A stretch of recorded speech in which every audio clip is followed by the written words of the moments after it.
Hello everybody, Dr. Meno here, addressing a whole other issue during all of this lockdown. And when I first heard about it, one of the first things that crossed my mind, being a degreed sociologist and in philosophy, that one of the first things that went into my mind was the violence, the domestic violence that's going to arise while everybody is locked down in their homes. So I put out a video about quarantine Quivers. What it is doing is espousing the practice of meditation. I think this is so important while everybody is locked down and families are in close quarters, to learn to meditate and do daily, twice a day meditating sessions. And this is going to help everybody cope with this whole routine. So the best thing you can do while you're locked up in your homes is to learn how to meditate. Watch my 4-part series. If you're finding that you're yelling at your kids, kicking the cat around and fighting over some of your video games, then this is the best thing to do. Make it a family effort. Make it a family plan. Everybody sit down at one time and seriously try to meditate. Seriously try to learn how to meditate. It's going to help your whole life out. It's going to help you get through these hard times. Yes, I have an 11-year-old daughter that is sequestered in her home. Her mother won't let her leave the house. Schools locked down here in Costa Rica, elementary, high schools, universities. So all of them are locked down too, and everybody in their families are pretty much locked down. So I make big efforts to call her every day, sometimes twice a day, ease her mind, tell her don't worry, this is all BS. Well, I don't use that word, of course, that this is all propaganda. The news is putting fear in everybody's head. So I got her mom to at least agree to go outside for a half hour to get some sunlight, get some vitamin D exposure, get some vitamin A exposure, because this is all good systems for your body to fight any viruses, and it helps your immune system. So at least I got that going for her, because she can't visit me. It's a great time for a visitation, but unfortunately her mom won't let her leave the house. So this is how I'm trying to ease her mind, tell her it's okay, Dad's here, you call me anytime you want. And to ease the fears, because yes, they drum this fear in the kids here in Costa Rica, as they have probably done in the United States of America too, and around the world. This fear-mongering is crazy, and people are losing it. I just did a video how a train engineer tried to ram a naval ship, I think actually a shipping container, and how people are just losing it. That's all, they're just losing it. So I put out years ago, 8-9 years ago, I put out a series called Learning How to Meditate, a 4-part series. And unfortunately is one of my lower performing videos. I think they're all 4 of them are like under 20 views, which is actually pretty sad, because this is the one thing that's going to help everybody in the world. If they can just sit down, relax, clear your minds up, defragment your thinking, and learn how to meditate. And what a perfect time to do it while everybody's together and exhibit peace. But of course, domestic violence is going to be on the rise, and this is one solution to help families out, help individuals out. After the end of the RT clip addressing the rise in domestic violence after the lockdown, I have an excerpt from a video I did in 2011, November 2011, addressing child abuse and domestic violence. And I feel that's the most important part of this video, is listening to all the different ways we abuse our children. And this is all the way up to the Jeffrey Epstein BS that was going on, because I addressed this back in 2011 too. So to me, this is probably the most important of this video, the end of all this. So let's get to the RT segment here, addressing the domestic violence rise during the lockdown. President Macron has described domestic violence against women as France's shame. On average, one woman is killed by her partner every 3 days. Wait a minute. What did she just say? Before the lockdown, 1 in every 3 days a woman gets killed for domestic violence? It's one of the highest femicide rates in Europe. Times of crisis are always conducive to a rise in violence. For those suffering at home, it can quickly go from psychological abuse to physical and sexual violence, and can even lead to femicide. As France enters its third week of lockdown, it's becoming clear how dangerous it's been for those in abusive relationships. Reports of domestic violence soared. In Paris, they were up 36%. Across the rest of the country, it was 32%. Two victims were murdered. What infuriates us, representatives of feminist associations, is that now it is believed that domestic violence is a national problem. In addition, we are in crisis. This means that the total number of cases of violence committed against women in relationships increased. And instead of increasing the working time of the hotline, which used to work until 10 p.m., now, due to lack of funds, the service stops working at 7 p.m. Given the surge of reports of domestic abuse, France's gender equality minister has announced the government will pay for hotel rooms for victims. It says pop-up counselling centres will be opened, while an extra €1 million is being funnelled into anti-domestic abuse organisations. My biggest concern is to multiply the points of contact with women. As it's difficult for women to get out, we want to make sure that support systems can reach them. For many domestic abuse charities, confinement and a rise in domestic abuse was already a foregone conclusion. There was already anecdotal evidence from China that this had happened there, with incidents reportedly trebling. A hashtag translating as anti-domestic violence during epidemic also went viral. Given that this was in January, some are questioning why European countries like France didn't put a safety net in place at the start. The answer is that our politicians are simply ignoring women's rights that are human rights.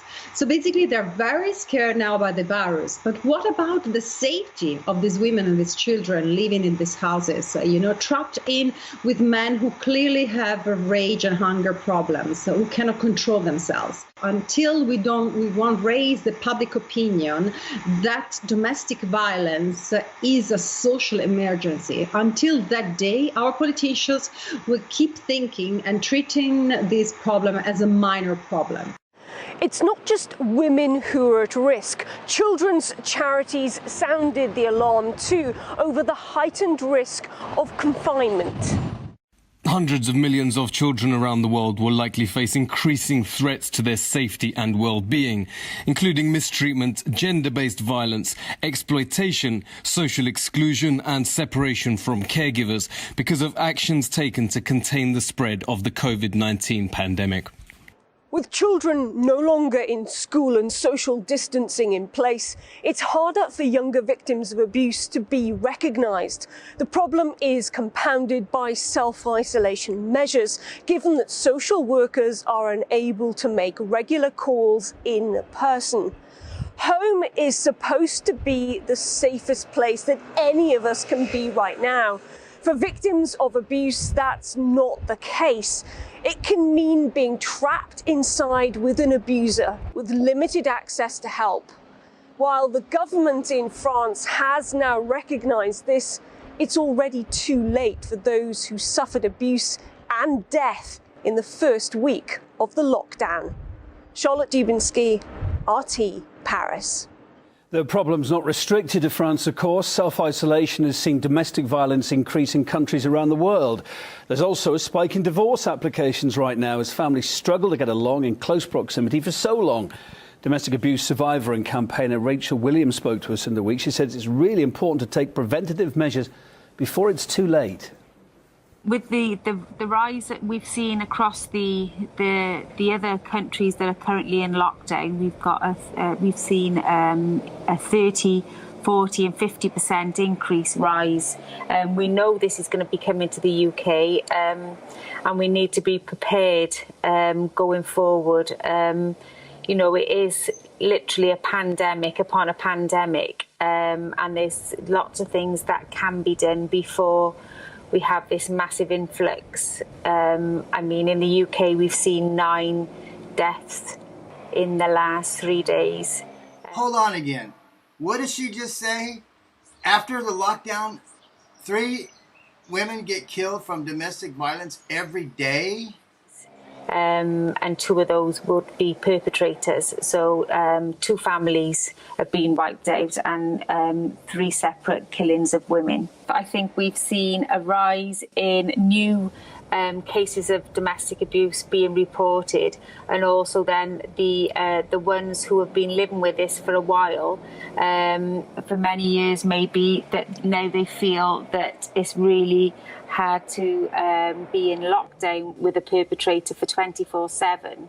And I think it's people reaching out because they cannot take it anymore. Of any species that treats their young like we do, as human beings, as Homo sapiens, we have abused our own babies to the extreme that has just appalled me and is beyond my comprehension. These are some examples of how we treat our own species, our own babies, our own flesh and blood. Throughout the years, throughout the decades growing up, these are some actual reports of things that I have heard on the news and seen on the internet. For example, there was a case where a lady threw her baby over a fence into a yard of several pit bulls, only to be mangled and mauled to death. You remember the story about a lady, I think her name was Susan Smith, who strapped her 2 kids in the back of a car seats and rolled her car into a lake, killing them. I don't know of any other species in the animal kingdom that will sell their own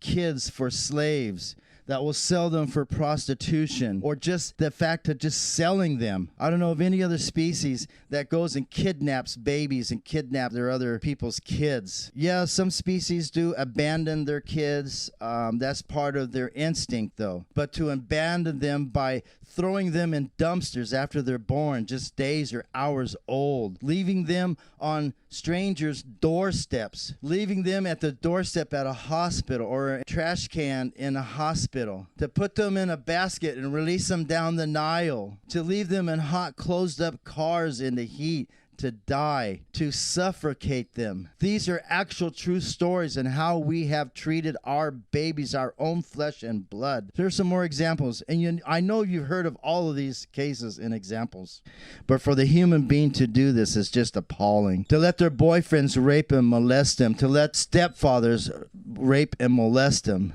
to take videos of their kids having sex and sell them to pedophiles, to create such an illegal billion-dollar industry as the porn business for child pornography. More cases and examples that you've heard on the news about people putting their kids in scalding water or making their bath water too hot as a means of discipline, or just as a means of being stupid, to set them on top of stove burners, to put them in hot turpentine because they missed their periods. This is some of the backward thinking, that goes on. To beat them to death, to abuse them, to shake them to death. I don't know of any other animal species in this planet that treat their young like this, that treat their own flesh and blood like this, to starve them to death, to drown them, to have them being born addicted to drugs, to set a house on fire with their kids inside, to be driving around drunk with their kids in the car, and to even to the non-extreme of letting them drink Coca-Cola, that corporate poison. That stuff is poison for kids. And there's so many parents that will shove a bottle of Coca-Cola down their throat. And the various other ways we kill our babies and young that you can imagine, that I'm not even mentioning right now, that you have heard in the news over the past decades. Wow, so there you go. The lockdown, breakdown, fiasco that's going on behind closed doors. Anytime you get a group of people, human beings, in a close environment, shit's going to happen. And it's just a shame that the human being has to treat their own, the only species that treats their own like we do. So let's hope that this doesn't get out of hand. Let's hope our kids are safe, because they're not safe at home. This is something that needs to be brought to everybody's attention. The police, their response rate is going to be minimal during this lockdown session. So everybody, make this a family project. Learn to meditate. Even if you don't learn it from me, from my 4-part series, you don't need to pay for this service. It's free. It should be free. Learn to meditate. get your mind at ease, get your family cooperating a little better together in harmony. And this could be brought out functioning with harmony in society too, if everybody got on it. And the kids are never too young to learn to meditate. I'm Dr. Meno, signing this one off. It's a little emotional video for me, but it's one that I needed to put out. Pura Vida from Costa Rica, and stay healthy.